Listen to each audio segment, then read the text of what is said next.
Welcome to the Big Game Hunting Podcast, where we help hunters like you prepare for the big game hunting adventures you've always dreamed of. Now, here's your host, John McAdams. Hi there, John McAdams here. Welcome to episode 158 of the Big Game Hunting Podcast.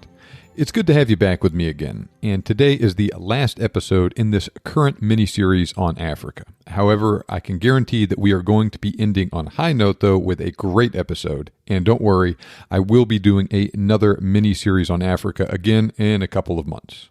Now, Gavin Lipjes is joining us today to talk about leopard hunting with hounds. Now, Gavin contacted me after my recent interview with Kevin Robertson, where we focused on hunting leopard over bait, and he made the point that while that was a very thorough, informative, and entertaining episode, it was also incomplete because we didn't talk about hunting leopard with hounds, which is the other really popular manner in which leopard are normally hunted in Africa. Now, while I had never corresponded with Gavin personally before this, I did know him by reputation, and he is well known for his work with hounds in Africa in a good way. So I invited him on the show to talk about things in more detail. Gavin and I are going to discuss the ins and outs of leopard hunting with hounds today, how Gavin first got into this business, the advantages and disadvantages of hunting leopard with hounds, how to evaluate a trophy leopard on a hound hunt, what sort of and how many dogs he likes to use, cartridge and bullet selection for leopard hunting with hounds, an overview of how things work on a hound hunt, like finding the track, how long the dogs normally trail a leopard, how things end, etc., and what sort of things can happen on these hunts. Now, before we get started diving into that, I need to take a quick second and talk about my new podcast sponsor, We the People Holsters. If you're listening to this podcast, then I know there is a good chance that you carry a handgun from time to time as well.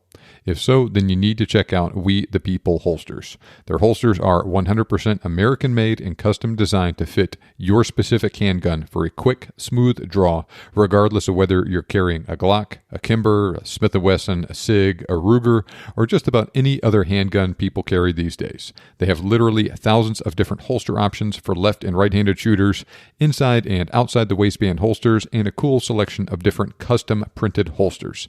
So you are almost guaranteed to find the exact holster that fits your needs the best. Go to wethepeopleholsters.com now and use code BIGGAMEHUNTER to support the Big Game Hunting Podcast and take 15% off your order. That's wethepeopleholsters.com and promo code BIGGAMEHUNTER. Okay, now let's talk about leopard hunting with hounds. All right, well, Gavin, it is great having you on the show. Thanks a lot for joining me here today. Thank you very much for having me. It's a pleasure to be here. So, as we get things started, can you kick things off with a story about one of your more memorable hound hunts? So many, but I thought, what should I relate for this podcast to try to give a nice, broad understanding of what a hound hunt can look like. And I remember going up very early in my career to Cotada 12. So that's one of the state areas, the state concessions in Mozambique. And it's coastal forest area. And you have these pockets of dense forest, and you have a little bit of open grassland, and then you have another pocket of dense forest and open grasslands. So it's a wonderful environment. It's fairly flat, but it's a really interesting environment, especially someone that's coming from Southern Africa or South Africa, where we have a lot more acacia scrub, mopani felt. This is a very unique environment. Anyway, so I was up there for a leopard hunt, and there's a major railway line that connects Maromiu with the internal areas from the coast, and quite a heavy transport line along there. And then there's service roads along that railway line. And that was an excellent place to go find leopard tracks. Leopard like to make use of the easiest walking path. They do that because it's an ease of energy. They also do that because they can travel silently, and they can be scanning visually, audially, olfactorily, be scanning around what's coming ahead of them and not being detected at all. So leopard love making use of roads. So we look for tracks on roads almost entirely is how we start the hunt. We had done so, and I'd come across an area where we had been seeing a lot of female activity. So we were returning to that area. Often where you find female activity, at some point you're going to find a male coming there. And we did. We picked up a nice male track in the morning. And the hunters that were with us are Canadian hunters. It was a father and his two sons. Both the father and the elder son had taken leopard before, and it was the younger son's turn this safari. Very accomplished bow hunters. They rank quite high in many of the trophy, the SCR books on many species, and they're very active African hunters. And it was the younger son's turn. And we found the tracks. We moved in with the hounds along this, so we're going from this sandy area into a forested area. And they weren't really taking the track so well, but we kept moving in their direction. So often what we do when we take tracks is we'll get an idea of a compass bearing. We'll get an idea of what their travel path is, because you can't always move track to track to track. And we carried on with the compass bearing, and then the dogs started getting interested again, and they led us, and they came up to a kill. And then from that kill, it was an Inyala. From that natural kill, they just took off. So we had almost scared the cat off that. And they didn't go long, and they had him treed. But he was treed in such dense foliage, we couldn't actually see him properly. We could just get little glimpses of him, but we couldn't actually even be able to put an arrow through there. It would have been irresponsible. So we just hung around that area, and the dogs had him bayed up in the tree, and they were moving, and we pulled back a little bit just to make it seem like we were withdrawing from this environment. And he came out. And the dogs chased him, and he went down into this big, like fallen in volcanic kind of shaped termite mound. So they get pretty big there, but it collapsed in, and it was quite hollow underneath. You know, most of the termite mound existence is underground, most of the vacated area. Mm-hmm. And he dropped into that.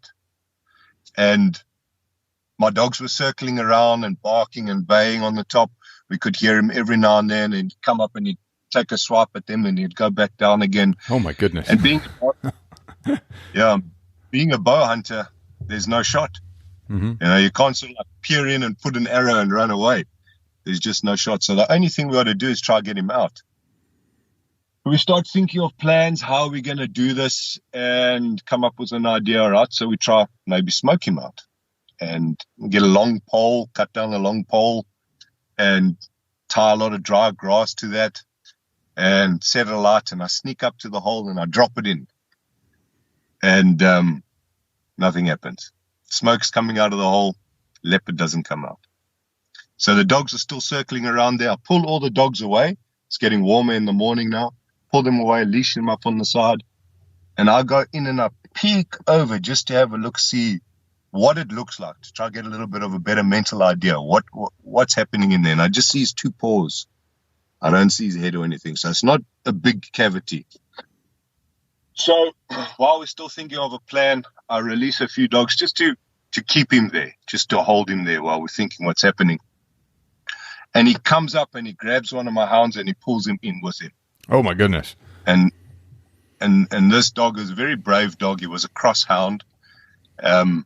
His name was Wolf. So that's wolf in Afrikaans. And he pulled Volley in, and it was silent. And then I heard Volley going again, oh, oh, oh, oh, oh, oh, oh, oh. So I snuck up to have a look, and he was in there, and the cat was looking at Volley's bum, and Volley didn't want to turn around and look at the cat, but he was still barking at him. So he still wanted to bay him, but he didn't want to face him. So now everything changed. Now we knew that we really have to change our plan here. So I went over, I quickly spoke to the client. I said, this is your hunt, but we might need to change this to a rifle hunt. I understand this is a bow. You're a bow hunter. You're not interested in that. But the option is we shoot the leopard, or we're going to wind up shooting him to try and save the dog.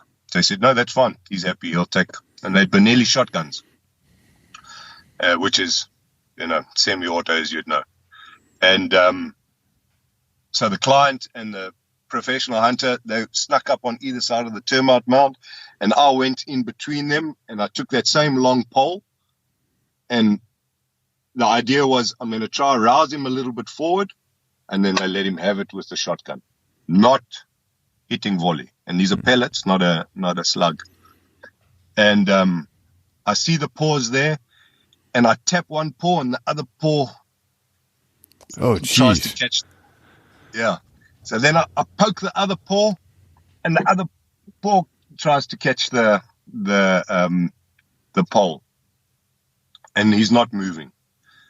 So I just angled the pole a little bit until I could sort of feel his chest, and I leant with my weight like that, and he slipped out of that, and he came out of the hole, and he swiped at us, and he went back in the hole so fast that the guys never even shot him. Oh, my God.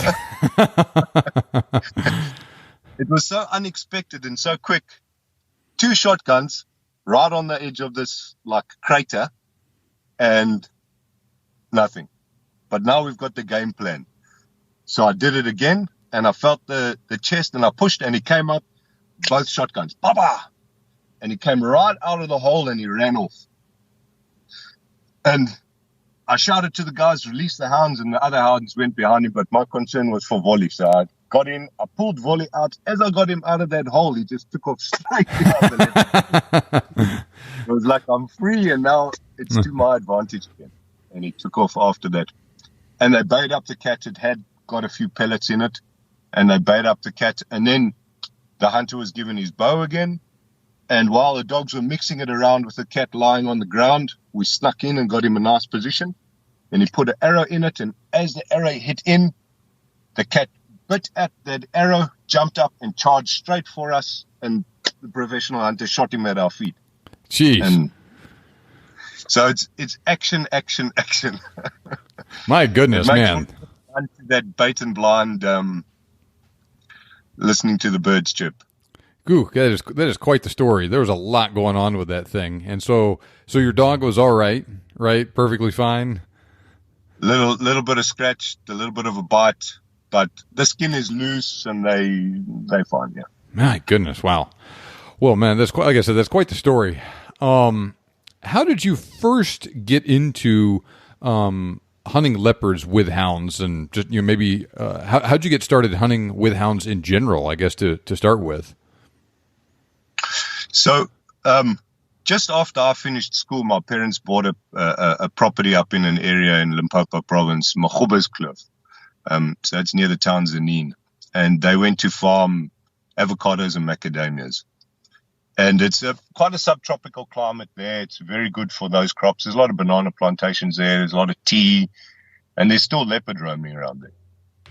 And we had 2 species of macadamia there, one that dropped the nuts, and another one that retained them on the tree. And you have to manually shake it.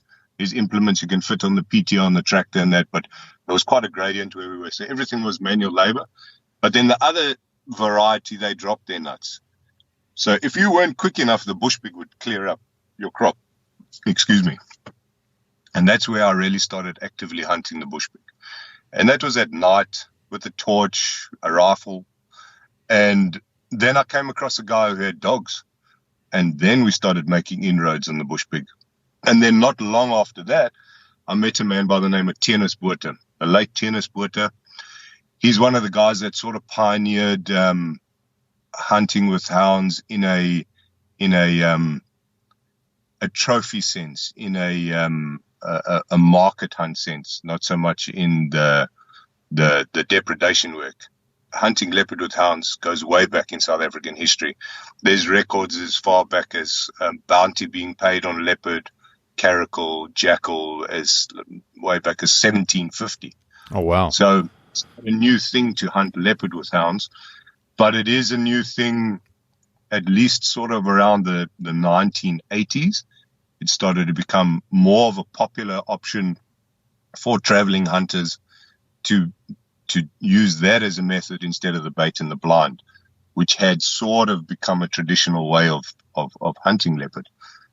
Anyway, so I met Tianus Buerta, and he invited me for a hunt up in Zimbabwe. And I spent a week with him there, and we shot 3 leopard in 1 week. And one of those hunts was so memorable that it switched me on, and that switch has never been switched off again. So I just flicked it on, and that's it. Changed my life. Now, you've kind of talked about it a little bit, but can you go into some more detail about really what the advantages are of hunting leopard, just aside from the action and the fun associated with it? Hunting leopard with hounds, I'm sorry. Yeah, so there's quite a few, and I did jot down a bit of a list there. Probably the most attractive point of hunting leopard with hounds is that it's a proactive hunt. So you are targeting a particular male and you're pursuing that male. And in that course, you understanding what the whole leopard ecology for that area is. So you're going to be getting a good understanding of what females are around, what other males are around. Are they sub-adults? Are they vagrant males? You're keeping a constant mental checklist on tracks. You assessing tracks all the time. So you immerse yourself into the hunt really deeply, and you're learning a lot about the leopard because you need to understand leopard ecology at a bit of a greater level than bait hunting, which is more reactive. And I'm not making a versus situation here. I'm not making a comparison of hounds are better than bait's leopard than hounds. All I will be doing is promoting hounds because obviously I've, more biased that way. But you're more proactively following that particular animal. So you get to know the leopard a little bit better. You're walking in his tracks all the time. And then you isolate that one individual and you pursue him. And then that leads to trophy selection. So if you're in an area where there's a really large male who does not want to come to bait, and that's the best male to take out of that system, that's the aged male, that's potentially the post-prime male, and generally that's the one that survived the longest, which means he might have been educated on baits, he might have been educated on snares, on gin traps, on poisoning. There's a variety of different things that he would have come across depending where he is in Africa. But to take him is the best conservation option. That's the best animal to remove from the system. It's also the best trophy from a trophy hunter's perspective because he's the oldest, the most experienced, the most battle-scarred. He's the guy that you want to go for. That's the definition of the trophy. So having hounds, you can proactively target him by the tracks that he leaves, the scent deposit that remains. You can pursue that where you do not pursue it visually, where it's impossible, where he goes through areas that you cannot track him. And even if you could, you would never make the ground without being detected. But the hounds can. They can make that ground and they move at a rate faster than he can evade them. So they will always catch up to him at some point, provided the scent remains. So that's the leveling factor, scent. So it's a much more proactive and a much more trophy selective way. It's also more exciting from my perspective, at least, because you're in his world. You're on ground level with him. You're not hidden away somewhere. You're not snipe shooting him from a distance. He may well be even aware that you're in that presence, that you're in that environment, that you're nearby, that he might detect you by sound, by sight, by smell. So you're more face-to-face with the cat. You're more face-to-face with that what we understand as the romanticism we've built up around the leopard. We hunt the leopard because of that dangerous aspect. Would he have the same reputation if the leopard was not renowned to inflict a lot of damage when wounded? Would it be the same animal? Could you ask yourself that? would he have that kind of allure and attraction apart from the beautiful pelt? But would he be the same animal to hunt if he was never going to charge? No. Never going to scratch up 6 people. Yeah, I mean that's the difference between a cheetah and a leopard, isn't it? Nothing against the cheetah. They're also a beautiful animal, but and kind of same thing with buffalo too, right? That's part of the reason why they're hunted. It just turns things up a notch going after them as opposed to something else. Exactly. So if you actively put yourself in that environment, if you challenge him on his terms, well, then every time, or almost every time, there's the potential for you to really encounter the nature of the leopard that made him famous, that makes him that dangerous animal, that makes him that challenge to hunt. And I think you remove yourself slightly from that when you're sitting in the blind. Again, I suppose it's a good time to put this. For many people, that's an unnecessary factor to the hunt. There's other motivations. Perhaps someone has such responsibility back at home. They're really critical to the functioning of a business. They're critical to the functioning of a family, whatever it might be. There's no need or necessity or justification for them to put themselves in that dangerous position. Might be counterproductive, but they would still love to enjoy the hunt of the leopard. So wonderful. We sit all around the campfire together as hunters. But for those that want to climb the mountain, expose themselves to the extreme cold, the extreme physical exertion, the extreme wind factors in their ballistic performance, well, you want to go hunt a wild sheep on a wild mountain for that. You don't really want to shoot that Barbary sheep in a high fence farm in Texas, which may be the same animal, but the hunt is completely different. So that's sort of my perspective on the 2 ways to approach it. If you were to go a little bit more high energy adrenaline move, you go with hounds. If you wanted a little bit more of a peaceful, less impactive hunt, perhaps then you'd go baited hunt.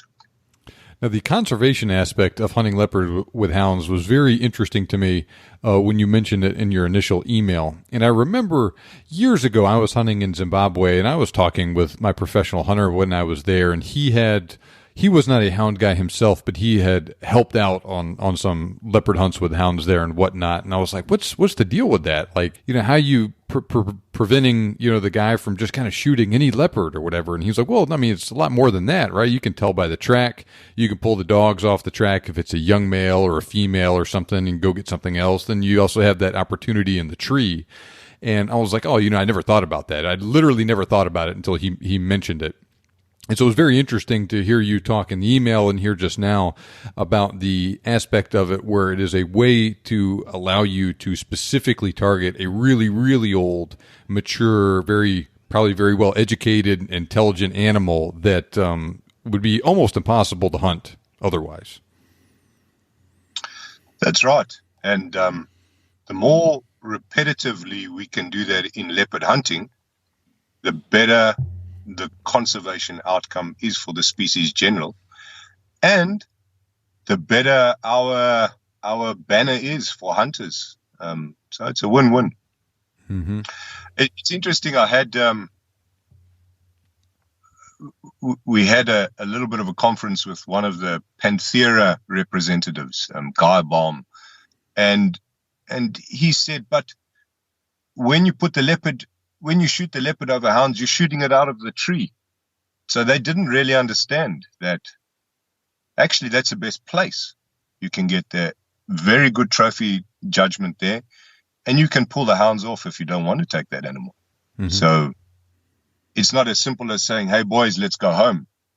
But hounds can be trained enough that you can give them a command, you can whistle, and they can be pulled away from the tree. And you leave the leopard to go on. They're encountering lions all the time. They're encountering wild dogs. They're encountering hyena. Their most natural anti-predator evasion technique is go up a tree. And they go up to a tree to the ends of the branches where the lions can't even reach. They might pursue them there, but they won't get to them. Just that weight factor. So a leopard is very comfortable in a tree. It's not like they're in this high, intense stress situation. It might be slightly heightened, they're calculating, but also some of them are very, very comfortable and relaxed up there. They just lie down, in fact. So, yes, it is a great tool for being able to take the right leopard. Can you talk into a little bit more detail about how you actually go about taking the right leopard on these hunts, as far as at different points in the hunt? Everything starts with the track. And we've got a little bit of a template where we'll have a look at the front pad of the cat, and we'll know by size, typically length from back of the W of the heel to the front of the toe. And this has to be done in the correct soil conditions. You can't have it where it's going to be, maximized in soft soil. You have to have it in the correct soil conditions. Sand, fairly hard, compact sand. But you can measure him nicely, and that gives you a good understanding. We also do stride, and that can give you another idea of size. And stride is always measured on direct register. So what that means is where the hind foot lands in the front foot or very close to it. And that's at pure walking pace. So that's not at a patrol pace. That's not at any stalking pace. That's just at a standard walking pace. And then using that template repetitively, you can get an idea of sort of what stride is. So we have these starting points to get an idea. And anything on that front pad over about 9.5 centimeters, you're starting to look at moving into that adult male range, that harvestable adult male range. And that does vary. I mean, if you're on the coastal forests of Mozambique, you're going to be at a reduced size. Leopard, they are smaller. They don't have to tackle large prey. The average size of their prey is going to be smaller forest antelope, maybe oribi, occasionally reedbuck. So they don't need that brute size to be able to harvest or to be able to hunt every day successfully. Whereas when you go to the cattle ranching areas or the areas where large impala are the common, that's your common size antelope, well, then the body size of the leopard needs to be bigger so that they don't incur injury when hunting. It's not a factor like there's more meat, so now they grow bigger. It's quite the opposite. They need to be able to, that survival of the most morphed size to fit that average prey. So you need to know where you are, and that'll give you a starting point on the track size. And then there's visual indications. So a lot of the phonetic type, when the cat is in the tree, that gives you an idea of what is a trophy leopard and what is not a trophy leopard. Okay, very good. Can you talk us through about how things would normally progress on a hunt? How do things go? How do things work? Yeah, so we're starting off with a track, and everything around hound hunting is scent related. So everything has to do with available scent, and there's reams and reams of information on that. And again, it is area specific, very climatically impacted, and you need to know what those conditions are in each individual area that you're hunting. So the hounds, we often will take a lead hound, very experienced, aged, a dog that we know that has a very good nose, and put him there to test the track, he or she. And they will then, by the tone of their bark, their bawl, we call it, we can then identify how old that track is. I mean, visually, we've got an idea. There's lots of ways of aging a track visually. Did antlions pass over it, or did it stand on top of the antlion trail? That gives us an idea of what time of the night or early hours of the morning it passed. There's many ways of visually aging a track. But in terms of scent, it's not only just age that impacts on scent. Wind impacts on scent, moisture, humidity, barometric pressure, size of the animal. There's a variety of factors that you need to understand to get an idea of what that scent availability is. But the best method is the dog's nose. So put him down and he will respond. Nice long boo, drawn out bawl might mean that yes, the scent exists, but it's very old. And then if it takes a long time until he boo again, yes, there's scent, but it's not that available. It might only be 8 hours old, but it's been degraded greatly by whatever the impact is. So that's the starting point. And at that point, we can make a decision. Either do we continue with that cold trailing hound and just let him work and work and work, and there'll be things to factor in like boundaries, how far we've got to move in this direction, what's coming ahead, is there a mountain range ahead where that cat might spend the day, is there water where it might want to drink. There's all these other things that we're looking ahead in this direction of travel. So knowledge of your hunting area is paramount. So we may decide for the hound to take that and see how that progresses. And you never know what can become. It could be that in 400 meters he made a kill and he's been lying there for 7 hours on that kill. So there's a lot of these factors that you got to keep in play. Or it could mean that he has a walking pace of 4 kilometers an hour and he's 25 kilometers away. So it's that gauge. That's part of the art and the skill of hunting with hounds, is gauging that and what your next move is. Excuse me. So you may pursue with him or you may leapfrog ahead. And in cattle ranching areas where there's a lot of block pattern of the road, that is a better option because you can pick up that cold trailing hound. You can slowly move around. You've got a compass bearing. You've got a bit of an idea of where he's going to exit the block. You can slow down and you can scan that very carefully. And inevitably, you'll pick up his track crossing there. Maybe walking along the road a little bit and entering the next block. So you can leapfrog visually like that. If he hasn't come out the block, you go back to the starting point. In areas where you don't have that road network, hunting Mozambique areas, there you may just have to pursue with the dog all the way. At some point, that track hopefully beats the sun, or your timing beats the sun. By 10 o'clock in the morning, sometimes 11 o'clock in the morning, depending on those conditions, how cool it is, how windy it is, or has been, you sort of have the hunt over for the day by that stage. It's just too hot for the dogs to thermoregulate. There's too much radiated heat impacting on the scent as well. There's a factor that's called evapotranspiration. So you'll start to get even the vegetation releasing huge amounts of water, sending that up into the atmosphere. The sun is pulling that out of the earth, pulling that out of the vegetation. So you start to lose scent. So by 11 o'clock, it could be done. So you need to make your work happen a lot before then.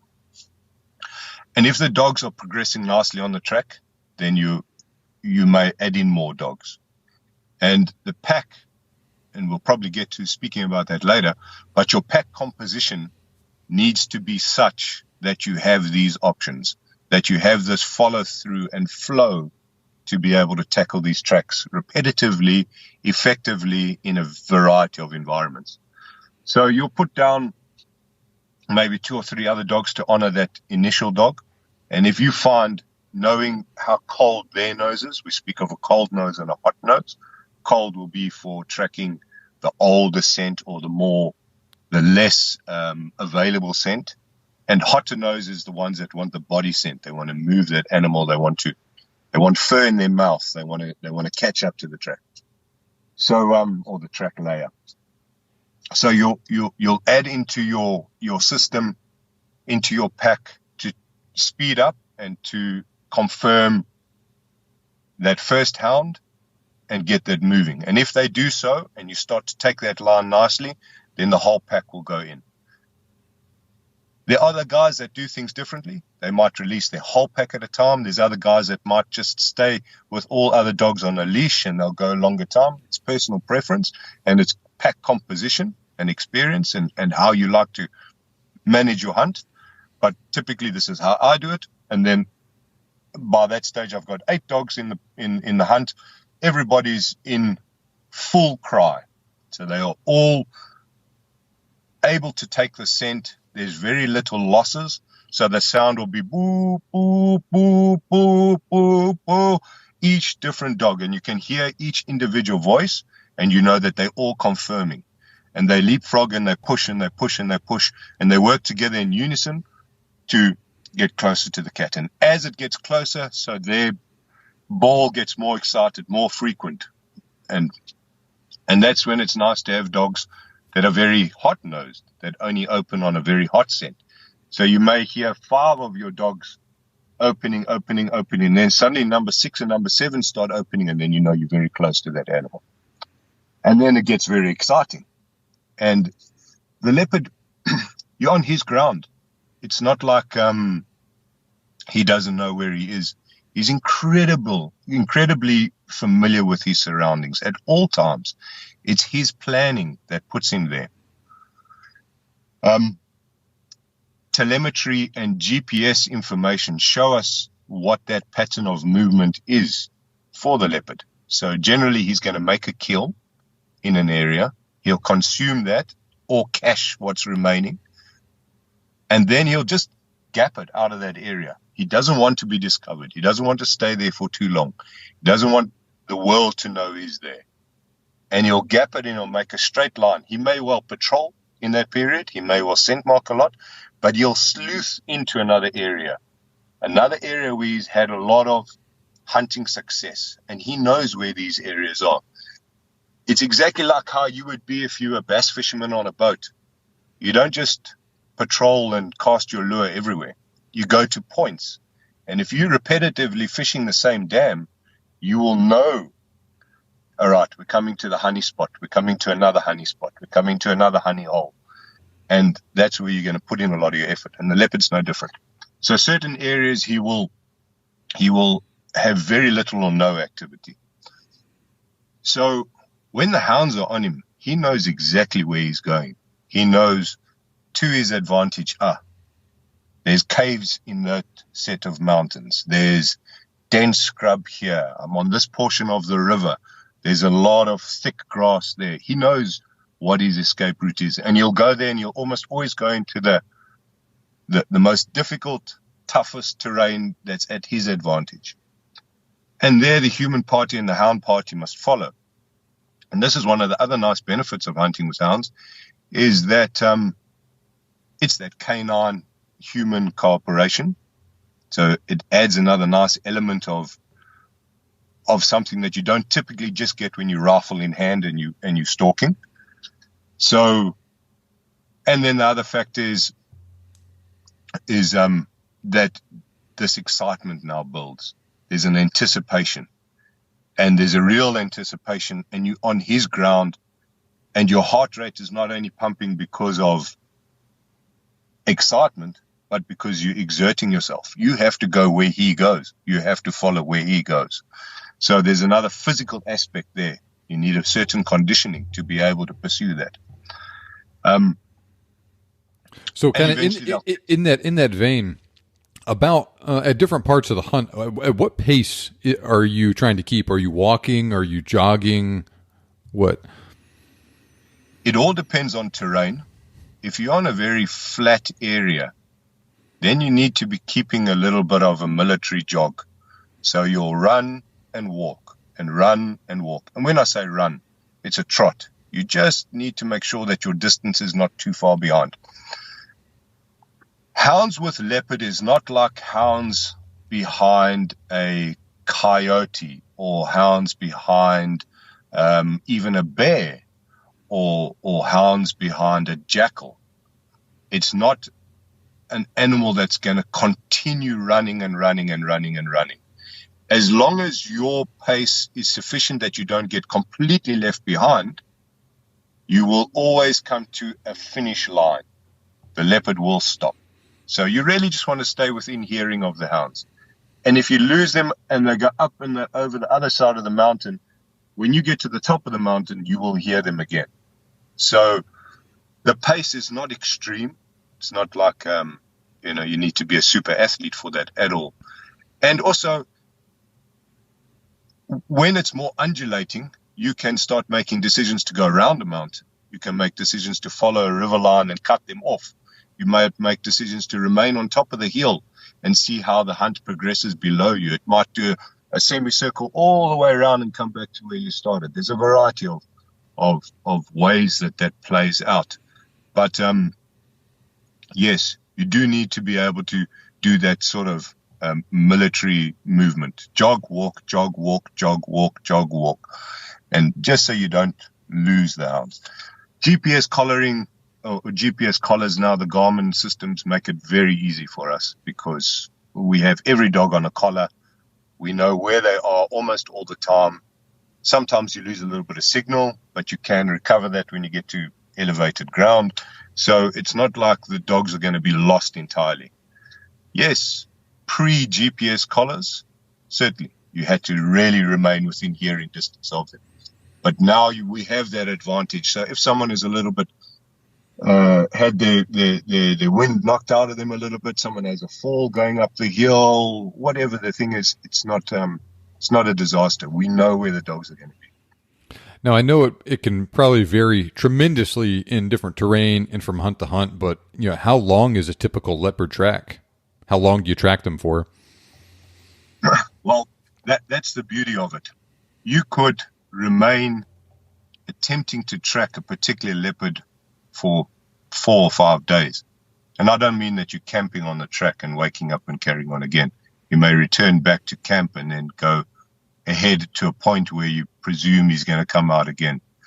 But if you are to think of the actual chase, the actual pursuit, there isn't really an average. I've had hunts that have been over in 30 minutes and hunts that have taken 3 hours, 4 hours. So anywhere in that range, I suppose. It's never going to be 7 hours.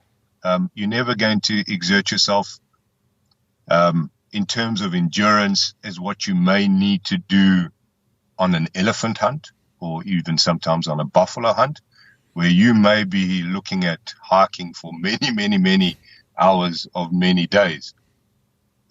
Generally, this is a thing, and we do try and engineer it that we get as close to the leopard as possible. And that makes sense. And it's very enjoyable as well, because you're tracking and tracking and tracking and tracking. In some occasions, a lot of guys like to bait the leopard, bring them to them, know that they're feeding, and then put the hounds down. I don't follow that method. Every now and then that is important in areas where there's no roads. Then it's important to do that, because how else are you going to discover tracks? If you have a very poor road network, there's 3 roads through 100,000 acre concession, where do you go? But in areas where there's a lot of roads, it's a lot more proactive to be driving the roads instead of wasting time hanging baits and checking baits. So what sort of dogs do you normally use, and how big of a pack is typical? A pack can be anything from 6 to 12 dogs. 6 is about the cutoff point. Less than that, they may not have the vocal power to intimidate the leopard enough. They may not have the numbers to intimidate the leopard that he feels it's better for him to evade them than to take a chance with them. 8 is the perfect number, in my opinion. That way you've got aged dogs, you've got younger dogs, and you've got all the positions that are required within the pack, starting dogs to finishing dogs. And then the type of hound that we use is very similar and comes a lot from American breeding, comes a lot from coonhound breeding and big game breeding that comes out of the States. There's been a lot of French influence. There's been a lot of English influence. In the hound world, in the scent hound world, we sort of talk of treeing dogs and running dogs. Treeing dogs have the genetic characteristic to locate an animal when it climbs a tree. And this is something that's been selectively bred over many generations, a couple of 100 years almost. And those dogs have been predominantly selected for coon hunting, but that throws over into bear hunting and lion hunting, jaguar hunting, leopard hunting, caracal hunting, lynx hunting, as many would be familiar with. And a treeing dog doesn't quite have that running endurance as a running dog would. Now, a running dog is very suited to game that has great endurance. Coyotes, jackal, wolf, all those type of pigs, wild boar, bush pig, all those kind of animals that are going to not climb a tree, not go into a cave, not hide, not stand and put up a fight. In some cases they do, bears, wild boar, pigs, but running dogs need to be able to go and go and go. They are less suited for leopard hunting. Treeing dogs are better suited for leopard hunting. We never have to have 6-hour chases, 8-hour chases. It can be 3 hours and normally not much more than that. And generally, it's a continuous fight. It's a running fight when it does get to those hours. So it's a matter of the leopard going from cave to tree to cave to thick, dense bush to long, tall grass, and that's their way of evading, but it's never at high pace. So treeing dogs is what we look for in leopard hunting. Well, very interesting. So you cut a track, you turn the dogs out on it, you followed this track until the leopard, till you finally catch up with the leopard. And is the leopard getting tired at this point? Is it just tired of running? You know, what makes it bay up in a tree or a cave or something like that in a particular spot? It's rare that you see the leopard heavy thermoregulating. So it's sitting in the tree, panting at a state of heat exhaustion or that, or being pushed to its limits of endurance. They don't ever want to get in the position where they are weakening themselves physically. So combat, physical exertion, because the result of that is a downward spiral, and it's a compounding downward spiral. So as soon as they lose a bit of condition, so the external parasites and the internal parasites load becomes greater.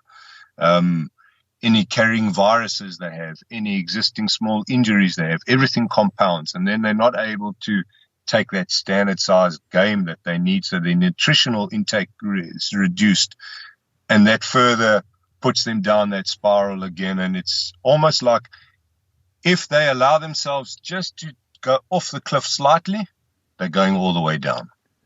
And I think they're pretty aware of that. So it's never that you're going to be having a leopard that's completely exhausted in the tree. They, long before that, manage it, and they escape to where they want to be. Yeah. Does that answer the question?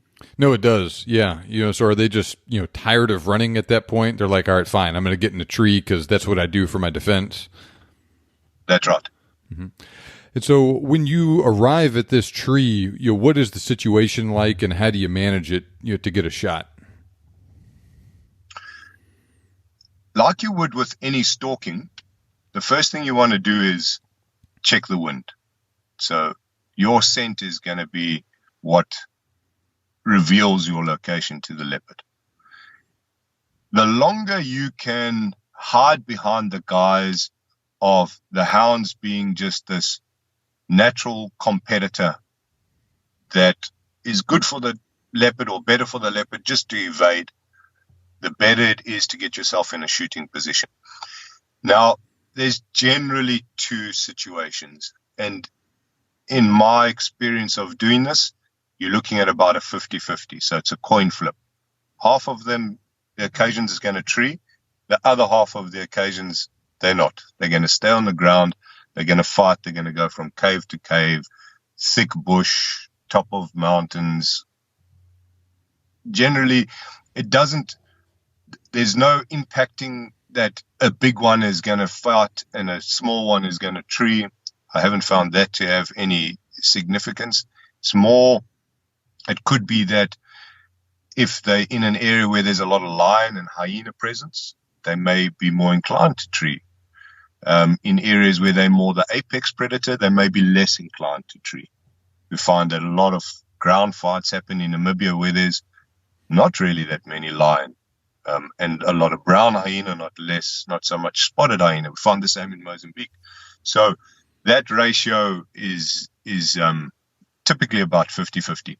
So if you're approaching the tree, that's the ideal position. Normally there's someone that has been close to the hounds that's going to relay some information via radio. If that doesn't occur, you can hear where the dogs are. And you approach that downwind, making sure you're not revealing yourself. And you stalk in exactly as you would stalk in to an antelope, to a buffalo.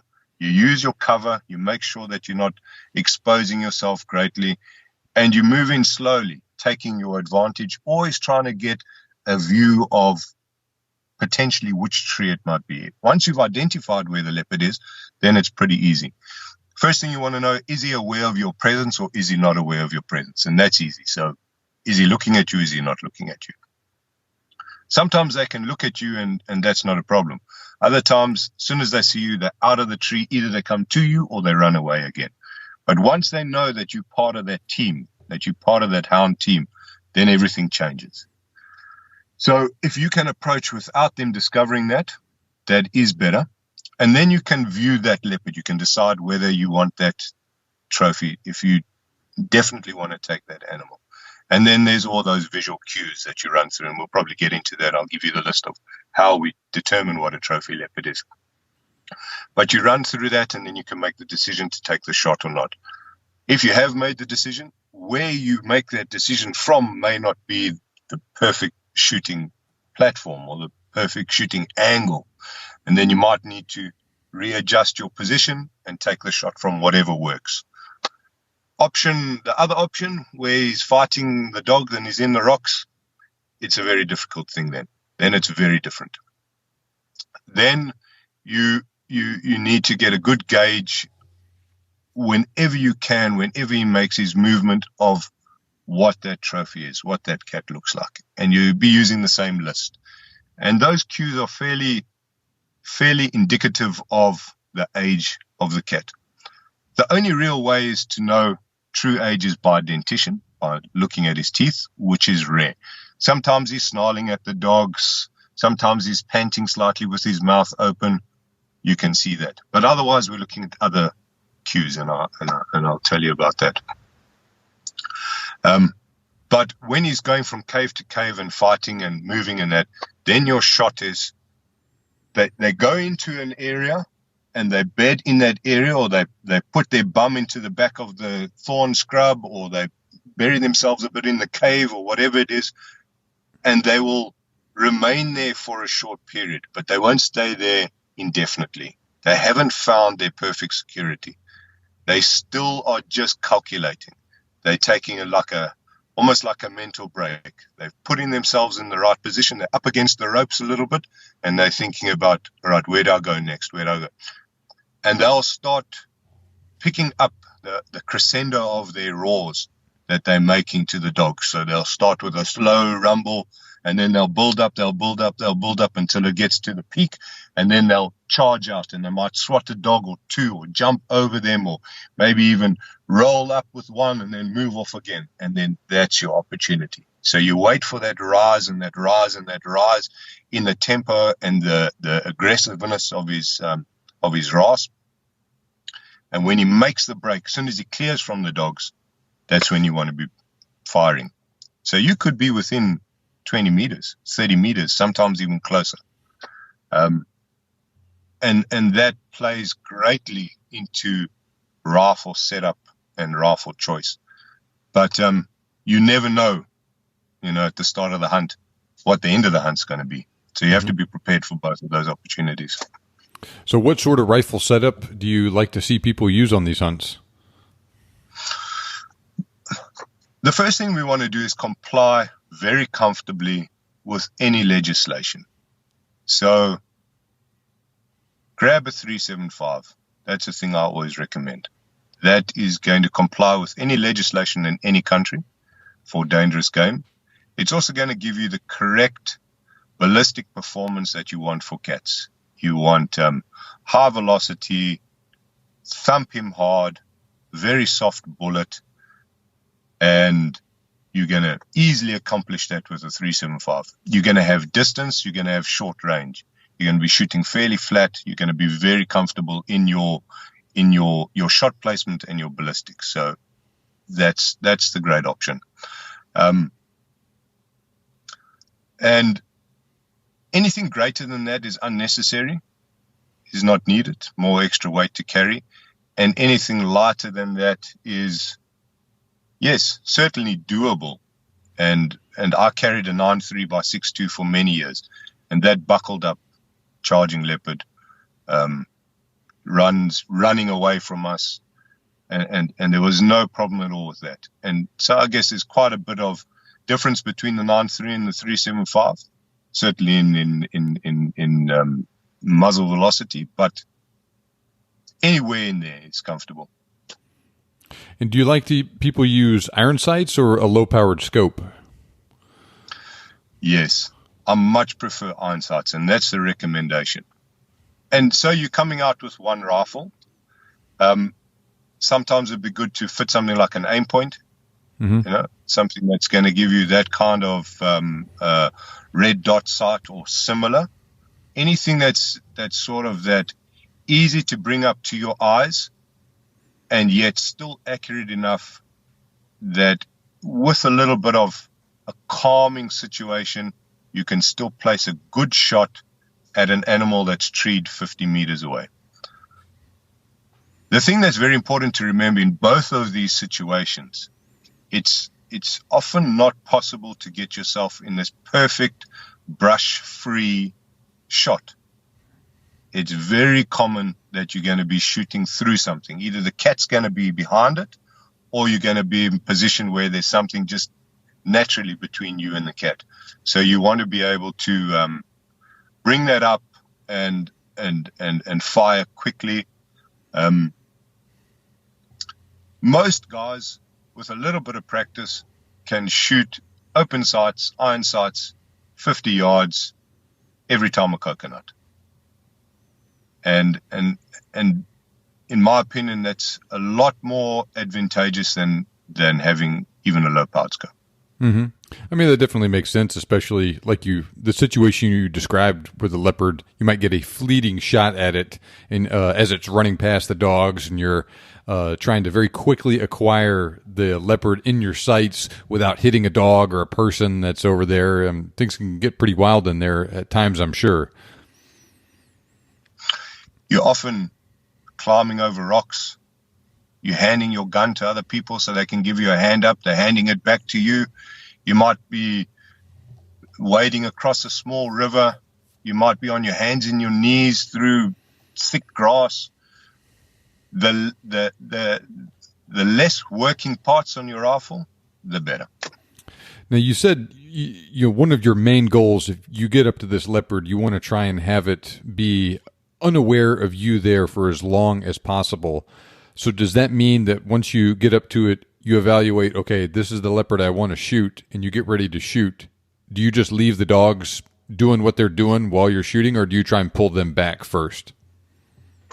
No, it's not really possible for us to pull them back in that situation. Yeah.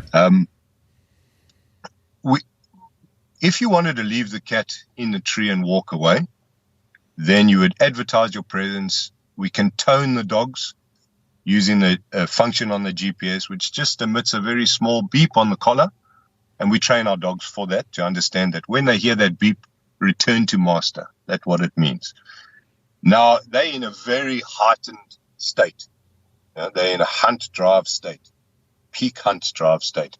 So it's not like you push that button once and they say, all right, and the army marches back to base camp.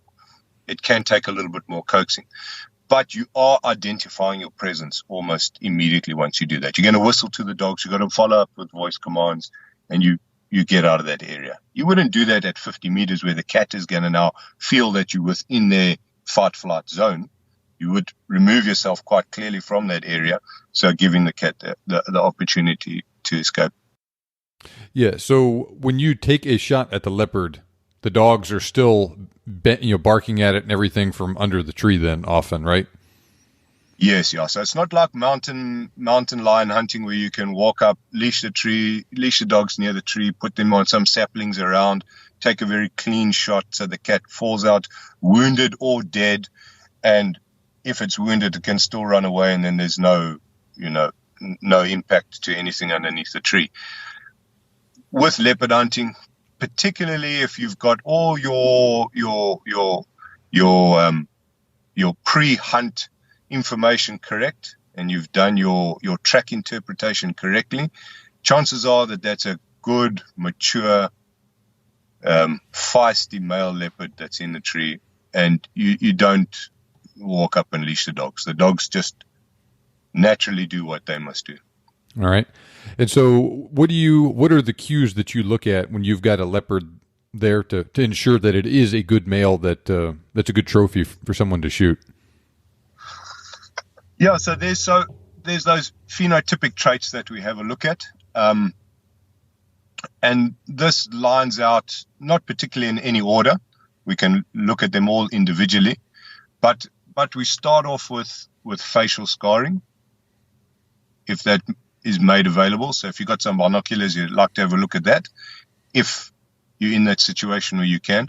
And facial scarring, we sort of gauge on a level like 1 to 5. So 1 would be very smooth skin here on the muzzle, behind the nose, up to the eyes. Would still be a fairly young animal comparatively. And then that old worn skin, that skin that's missing a little bit of hair, that's a little bit more crusted, a little bit more hard, that'll be an older male. And then obviously all the scratches and the impacts and the wounds from maintaining a territory. They very actively territorial, and in order to hold that territory, they're keeping off vagrant males and neighboring territorial males. So it's very interesting. Your listeners, if they want to take some time to have a look at some serious boxing matches, and just put into YouTube leopard versus leopard or leopard fight, and they climb into each other. It's incredible, the pain tolerance with fang and claw, what they can do to each other. So a really dominant male or post-dominant male gives a lot of visual indication of his maintenance of a territory. The ear condition also plays into that as well. And you can look at ears individually and score them 1 to 5, or just look at a general, both of them, and score 1 to 10, or however you want to go about it. But notches out of the ears, impact to the ears, scarring on the ears. And again, those fights are so extreme. They get bitten, they get scratched, that the ears don't stand up. And if the ears are nicely intact, chances are he's either vagrant, he's a mature male and he's vagrant, or he just hasn't held the territory long enough, and you probably shouldn't take him. Obviously, these things all depend on legislation, depends on the conservation goals of each individual area, country, whatever it might be, but this is the guideline. Some guys, and there's been some literature about this as well, and I know in lions they do the same thing, but they have a look at nose pigmentation. I haven't found this myself to correlate on the ground as accurately as it's professed to. But again, I'm only a snapshot into this. I've only have a limited exposure. There's a cumulative experience of many other professionals across the board, from field guides to hunters to scientists. And so there's an idea that nose pigmentation does play into age. And that can go from sort of like pure pink to a pink gray to a speckled black on pink to a pure black. And I've taken pictures of this. When I read about this, I took a lot of pictures of the cats that we harvested, and I found sometimes younger cats to have pure black noses, and the opposite. So I don't know how important it is, but it's another little gauge to have a look at. But the most indicative visual cue on age is the dewlap. And when a dewlap is present and obvious, and it's very obvious when it's there, it's a lot of sagging, loose skin underneath the jowls that we get when we sort of hit past 50, Mm-hmm. when testosterone levels start to deplete and don't really in the game so much anymore. Happens to the best of us, huh? Happens to everyone. And anyway, so when you see that dewlap, and this has been documented quite clearly, and this has been documented from known age animals. So a lot of the animals that are in photographic safari areas get followed throughout their whole lifespan. They'll be cubs, and you know how it is. Humans like to put on, enduring traits, and they name this animal, and then this cub's name is Tabu, and then for the next 9 years, Tabu is followed, and it goes as far as you can follow Tabu's life on YouTube if you want to, go to log into some of these online game drives. But so known age animals can show us, and the record of that, the data capture of that, shows us that dewlap is quite an indicative thing. And it only really starts to occur visually, that you can see it in most angles and in most movements that the leopard is in at around 6 years of age. And certainly by the time he's 7 years or older, it's very pronounced. It can be there sort of like about 5, but that's the most indicative thing. So the presence of a dewlap means you're pretty good. And if you combine that with the facial scarring, the condition of that, and any of the other major injuries that you find, but that's facial scarring, without even looking at the teeth, you can be quite confident that's a very large male, very old male. Obviously the teeth then, if those are shown, that's the final point of the formula.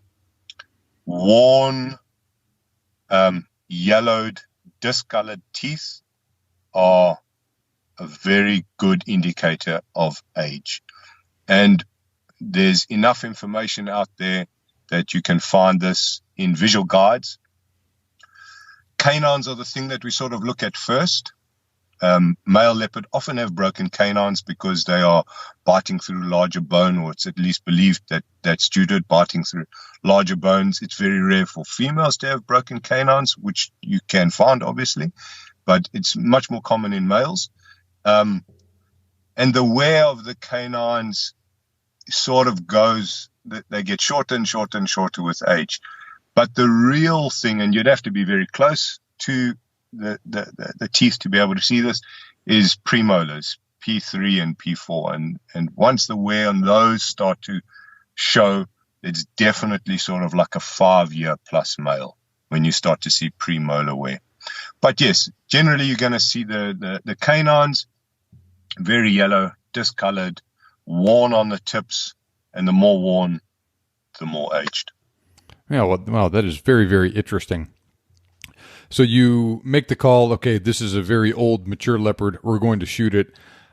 Obviously, when things go well, the guy makes a good shot, the leopard is killed instantly, falls out of the tree stone dead. But I know that doesn't happen all of the time. What are some of the things that can go wrong in a situation like that? Yeah. Worst case scenario, someone winds up with a leopard on top of them, and that does occur. There's enough stories of that happening for it to be understood to be a real possibility. And in that situation, the next worst case scenario is that someone gets shot in all good interests of trying to save whoever's being attacked by the leopard from being further mauled.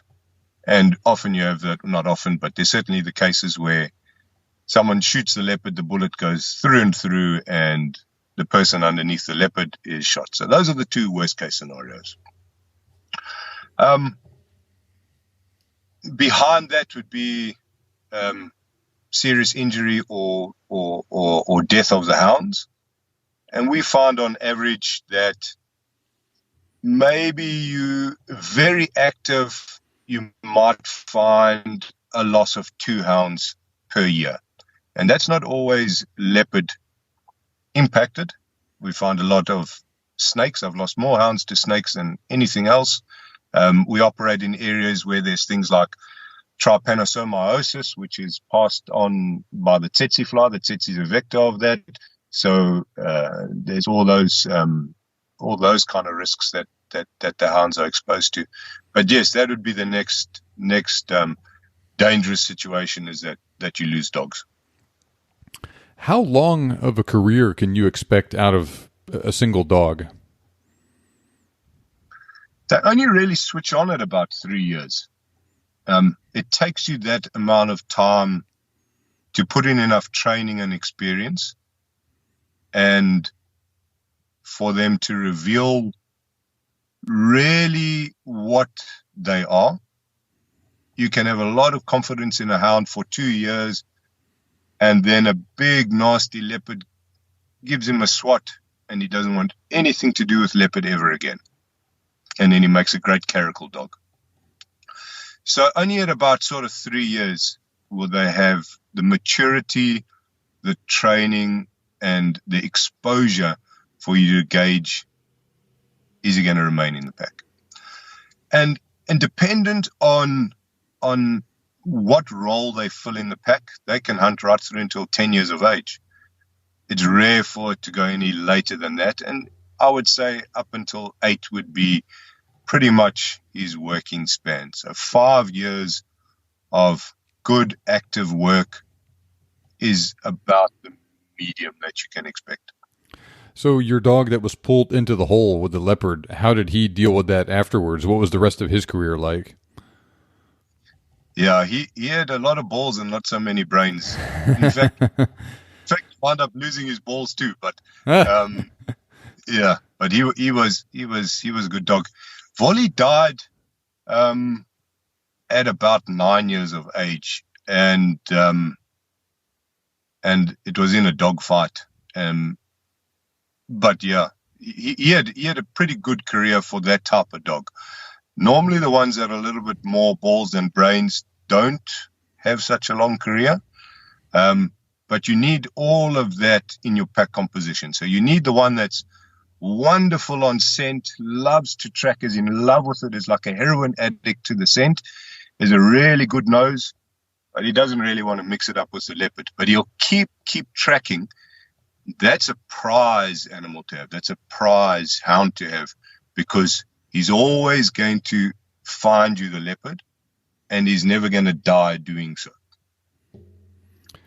That is very interesting. Wow, man.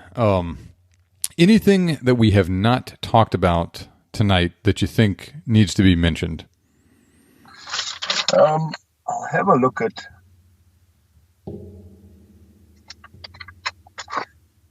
I see on some of the points that you sent through was some guidance for people that wanted to hunt, put over hounds. And probably the first thing is location. When you choose a leopard hunt, prioritize that and make the other animals secondary. I know a lot of time buffalo and leopard are combined, and it's sometimes a flip of a coin which is more important. But if you're going to do a hound hunt for leopard, prioritize that. It's very difficult to be running the two together. It is possible, and we do have, on average, a greater, or statistically, a greater success rate. So you can expect more so to go home with your leopard trophy if you hunt it over hounds than if you do over bait. And all the stats point in that direction. So prioritize your leopard and then secondary go on to the other species for a hound-hunted leopard. What countries in Africa can you legally hunt leopards with hounds? It's quite limited now. And it's unfortunate that it's limited now because it is a very effective tool and it's a very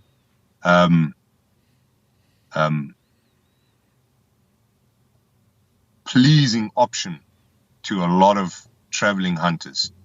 They prefer that over a baited hunt. And I think a lot of the restriction, and very few countries that have restricted this have done it from any scientific perspective or have done it from any anti-conservation perspective. There is nothing on that checklist that shows that this is detrimental to the leopard population in any way.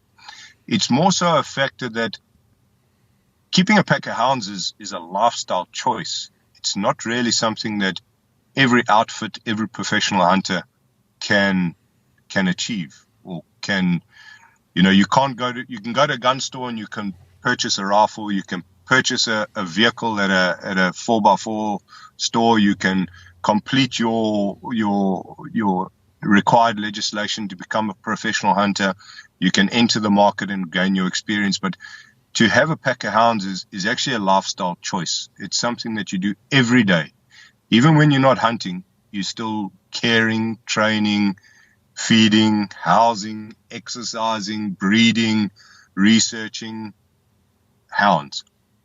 So it is very limiting for everybody to get in. So I think we found that may be a factor for a limitation in a lot of countries. So as it stands now, Mozambique and Zimbabwe are the two real main destinations for hound hunting.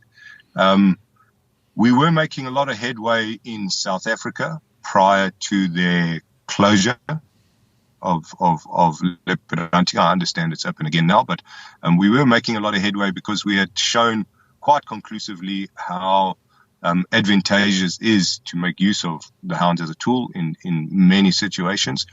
So we were, by special motivation, getting permits in KwaZulu-Natal and I think the Eastern Cape.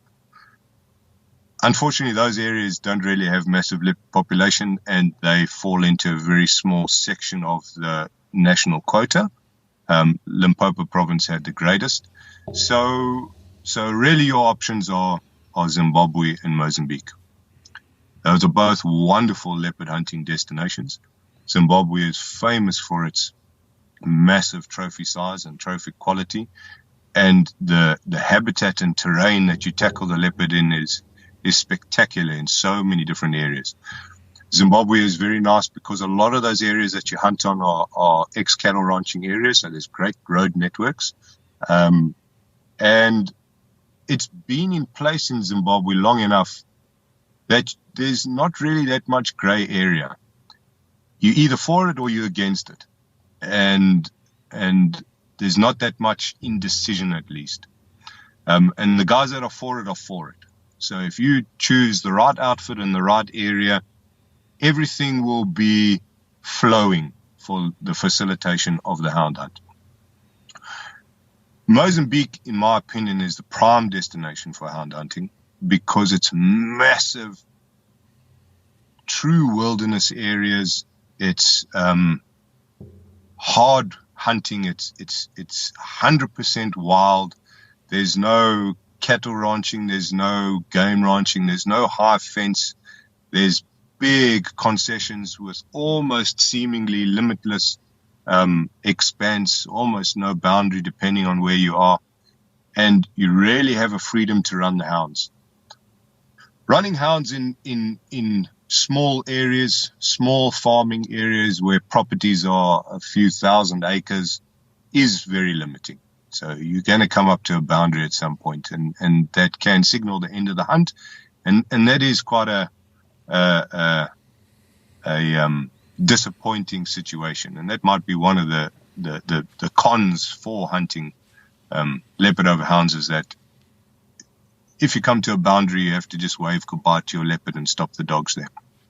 So in Mozambique, that almost never happens. They're generally all large government concessions, hundreds of thousands of acres. And as long as you're not operating on the periphery of that, you've got open expanse, and you can go after one particular animal day after day after day and just follow him. So that's prime destination. Trophy quality or trophy size in Mozambique is less so than Zimbabwe. But that's also based on what our common understanding following, Roland Ward and SCI determination of trophies are. And that's our point scoring system for skull size. And yes, definitely skull size is going to be indicative of age, but you can get really old leopard that are not massive. They're not the biggest one out there. They're not the longest. They're not the heaviest. I think weight in leopard, so often the question is, geez, that's a beaut. What did he weigh? And I think that's the wrong way to look at it. The right way to be looking at it is, wow, that's a beaut. How old was he? Because he made it to that age for a particular reason. And if you are able to beat him on his terms, that old, experienced cat, that's the true trophy. And whether that be over bait or over hounds, age is the top one. So if you do want big leopard, you go to Zimbabwe. If you're not so worried about size, you go to Mozambique. But either way, my advice would be chase age. From a monetary perspective, is hunting a leopard with hounds more expensive than a baited hunt, or does it just depend on where you're going? I think that we're going to find a very leveling factor post-COVID now. I certainly am offering hound hunts at the same price as a baited hunt. And that's simply because I perform it as the professional hunter myself and don't have to put a third-party markup on it. Now, I don't have any concessions myself. I operate under the banner of other operators in that outfit, and we're making use of their areas under their guidance and their legislation. But I think we're going to find that to become a lot more of the norm, where historically there has been a large difference, a $5,000 to $7,000 difference between a baited hunt and a hound hunt. I'm quite certain that that's going to disappear. And the reason that existed was because outfits had to outsource to a hound pack. And they had to go to a guy in the Eastern Cape that was hunting caracal and jackal day in and day out. And in order for that guy to travel from the Eastern Cape up to Zimbabwe was a great expense, great risk to the hounds, to himself. So he needed a financial motivating reward or a monetary reward that would make that a business model. I think that as this progresses, we will find that there will no longer be that third-party houndsman. There will be outfits that maintain and keep their own hounds and outfits that do not. And the price will level out to be the same. But yes, to answer your question directly, historically and right now in many cases, it is more expensive a hound hunt, but I don't foresee that lasting. How can the audience connect with you? Yeah, I'm present on all those platforms. So there's a website, Facebook page, Instagram page, and just punch in Panther trackers. So panther is a play on Panthera pardus. That's the scientific name for a leopard. And trackers, because that's really what we do. We're tracking leopard all the time. That's predominantly what we're doing. And the final kill is about like 5% of what we do. The most part of it is just living in the leopard world, following him and following him and following him. So panther trackers. Okay, very good. Gavin, this was an incredibly interesting and illuminating conversation. I really enjoyed it. Thanks a lot for joining me on the show today. Thank you very much for having me. Okay, well, I hope that you learned a lot from that discussion and that you found it interesting at the same time. Now, Gavin did forget to mention it when we were talking, but he followed up with me afterwards to say that Botswana is also a country where you can go hunt leopard with hounds. They closed down much of their hunting a few years ago, and they only recently reopened fully, so it just slipped his mind. So that means that Botswana, Mozambique, and Zimbabwe are all potential destinations if you want to go on one of these hunts. And like he also mentioned, there's a good chance that going forward, a leopard hunt with hounds will cost about what you pay for a good baited leopard hunt.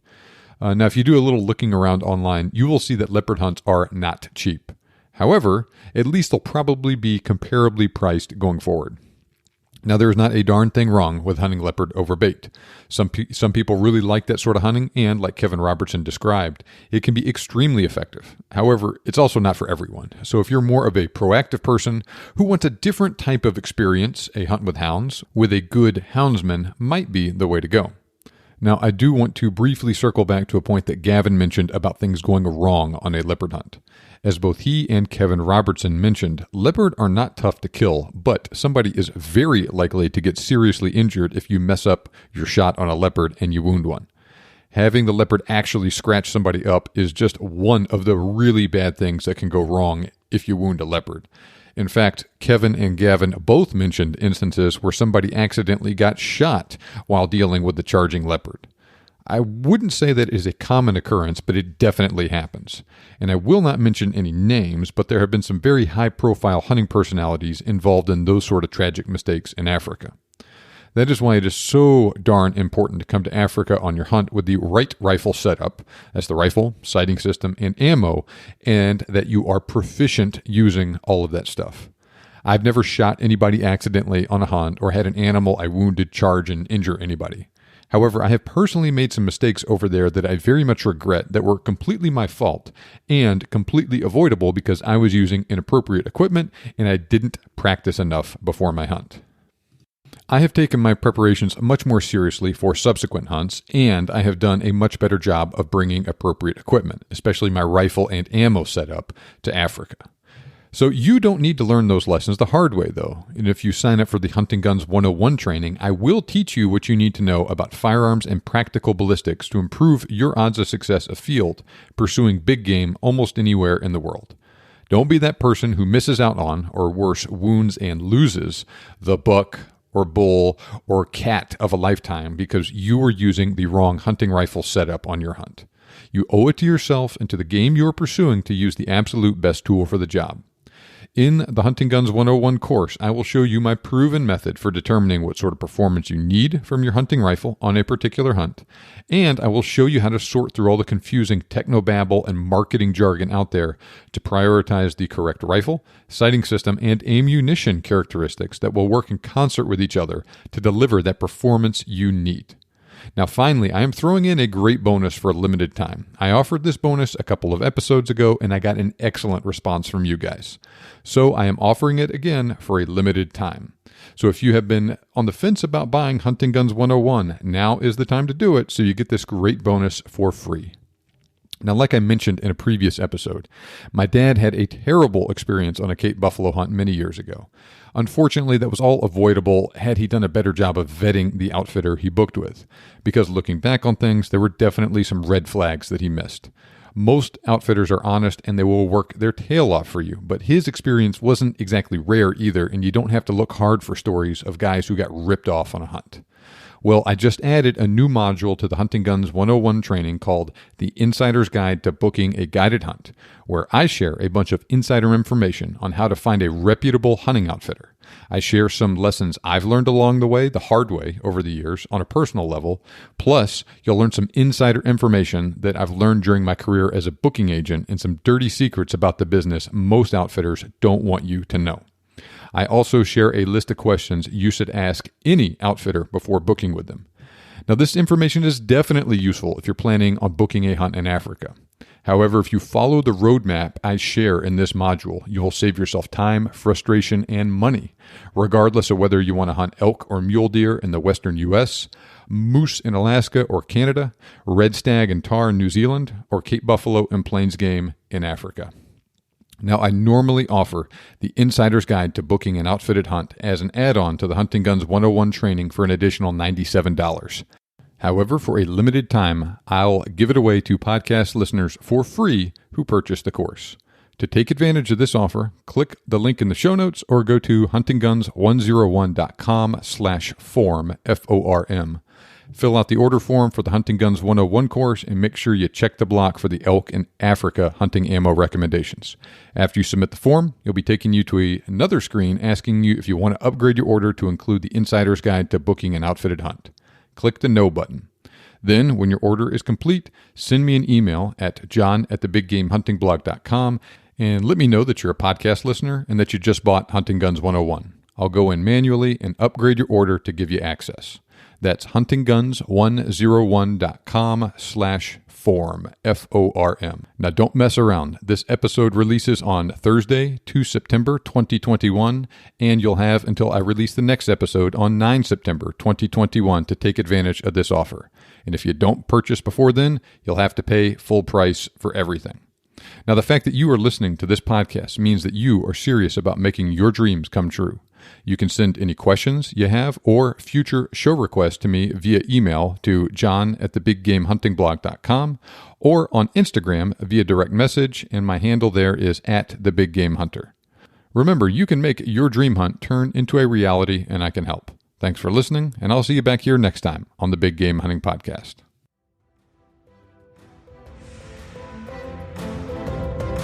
This show may be over, but we have plenty more for you on our website. For more information on today's topic, as well as lots of other useful hunting resources, head over to thebiggamehuntingblog.com. We look forward to having you back for the next episode. But until then, happy hunting.